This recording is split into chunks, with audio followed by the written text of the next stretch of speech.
Bonjour, aujourd'hui dans Confidence de chef, je rencontre le chef talentueux et créatif Akram qui a obtenu sa 2e étoile cette année. Bonjour Akram. Bonjour Clédy. Merci de me recevoir. Alors qu'est-ce que tu m'as concocté aujourd'hui? Alors aujourd'hui, je t'ai fait un homard cru, kilo cru. Hein. Donc en fait qui a été cuit avec un consommé de homard et rhubarbe. Voilà, tout simplement, on a ajouté quelques feuilles d'huître et radis d'écon pour donner du croquant. Et puis voilà, donc un plat qui se veut avant tout simple, délicat, avec différents goûts et textures. D'accord, et le homard à la base il est cru et c'est le bouillon qui le... Absolument, ouais. C'est le bouillon qui le cuit. D'accord, c'est un plat luxueux pour moi, merci. Bah écoute, hein. Et tu vas voir, ça donne envie en tout cas. Ce qui est très intéressant en fait, c'est le homard, si tu veux, il n'est pas abîmé. Parce que nous, si tu veux, en cuisine, on nous explique toujours de prendre une casserole, de faire bouillir, de plonger le homard dedans, alors que nous, en fait, on a mis au point une technique, si tu veux, qui permet de décortiquer le homard à cru. Et tout est réutilisé. Et tout est réutilisé, absolument. C'est-à-dire qu'on utilise donc les carcasses, les têtes, tout pour faire le consommé, l'infusion et le sel de homard. Bon bah goûtons. Ben voilà, allez, s'attaquer. Hein. Puis alors, ce qui est très intéressant, c'est que tu vois, tu as un homard qui ne va pas être caoutchouteux. Ça va se tendre effectivement avec une chair qui est fine, la rhubarbe vient derrière pour te donner une certaine acidité, donc consommer.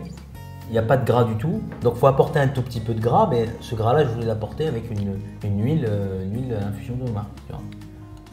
Très très bon, délicieux. Voilà.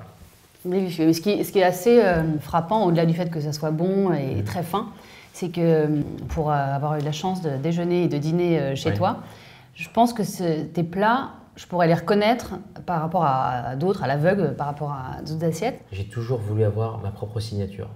C'est-à-dire qu'un jour, me dire, bah, tu vois, il y a 10 plats de grands chefs et tu reconnais par exemple le plat d'Akram, le plat d'un tel, le plat d'un tel. Et ça, c'est un exercice qui a été longuement réfléchi. C'est même pas un exercice, c'est-à-dire d'aller puiser en soi, à l'intérieur de soi, un chemin là où tu dois être. Moi, je suis partisan de j'ouvre mon placard, j'ouvre mon frigo et je compose avec ce que j'ai. Comme moi, quoi, finalement. Voilà, non mais c'est exactement ça. Moins je vais réfléchir, plus je vais être bon. Donc dans l'impro. Dans l'impro, absolument. Et après, c'est de l'impro maîtrisé parce que quand même, quand tu viens chez moi, tu n'as pas envie de retrouver ce que tu es capable de faire chez toi aussi à la maison. Bien sûr. Donc on essaie aussi d'aller, je dirais, dans une cuisine qui soit simple, où la technique s'efface. Pour moi, la vraie belle cuisine, c'est quand ta technique ne se voit pas. Tu vois, c'est-à-dire laisser place au produit, mais tu dis, mais tu vois là, il y a énormément de technique, mais finalement elle ne se voit pas. Ça paraît simple. Voilà, ça paraît simple. Tu vois, il me sert juste un homard avec un consommé, mais quand tu goûtes, là tu fais la différence. En sachant que tu as vu, on n'a pas mis de sel, on n'a rien mis. Donc c'est que le sel naturel, des produits, tout ça. Donc... Et ça, au final, bah, c'est des réflexions que je me suis mis et j'ai aussi mûri tout mon travail. Je l'ai mûri grâce à l'héritage qu'on m'a laissé, c'est-à-dire de la cuisine classique. On t'inculque justement des notes de musique et après c'est toi de les composer. Tous les jours il y a une nouvelle façon de voir les choses et aussi de se dire que finalement on fait du bien aux gens, tu vois, et ça c'est important. La notion aussi de se dire que quand je disais que jamais n'a rien acquis, parce que tu vois, j'ai appris énormément de techniques en passant chez Ferran Adria ou chez Gagnère et j'aurais pu très bien arriver et dire voilà, je vais révolutionner, vous allez voir ce que je suis capable de vous montrer. Mais en fait, non, j'ai tout banni. J'ai dit je vais copier personne, je vais me construire tout seul. Ta propre identité. Ma propre identité. Quitte à que ça plaît ou ça plaît pas. Mais je préfère être dans l'évolution de ma cuisine que tu vois d'arriver et te dire tu vas voir, Clotilde, je vais te montrer tout ce que je sais faire. Alors bien sûr, je vais t'envoyer du très très lourd. Tu vas venir une fois, après tu vas venir une deuxième fois, troisième fois. Mais le problème, c'est qu'après, tu vas dire, ah bah oui, mais c'est toujours pareil, ça m'impressionne moins, tu vois.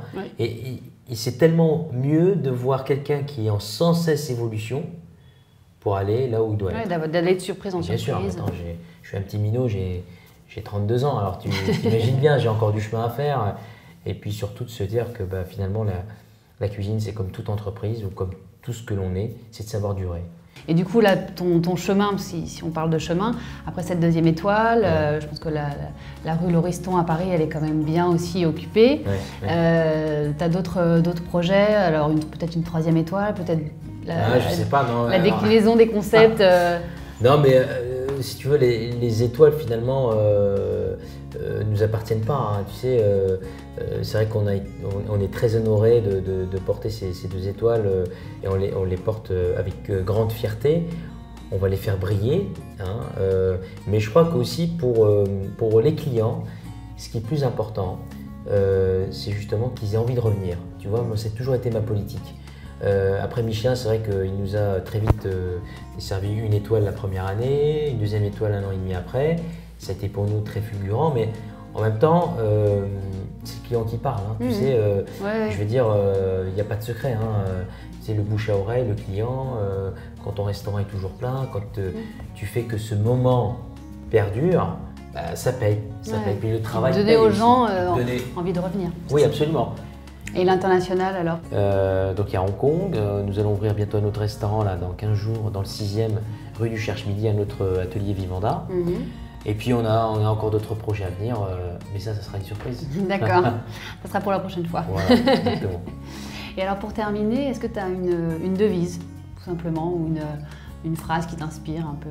Je ne suis pas le penseur de Rodin, mais c'est vrai que souvent je les saoule avec ça. Tu sais, quand je fais souvent des briefings toutes les semaines, et je leur dis, vous savez, n'oubliez jamais une chose, que la réussite est collective, mais que la défaite est orpheline. Pour leur faire prendre conscience que quand on réussit tous ensemble, mais que n'importe quel échec pour un homme, on le vit seul. Et ça, c'est vrai. Hein, et je suis passé par pas mal d'échecs dans ma carrière professionnelle, mais j'ai rien lâché. Voilà. Et ça nous pousse toujours à aller de l'avant, et puis voilà, quoi. Et on est là. Très bien, bah, sur ces belles paroles, je te remercie beaucoup. Bah, écoute, je t'en prie, et tu es la bienvenue quand tu veux. Merci, voilà. Oui, je vais revenir très vite. Merci. Merci.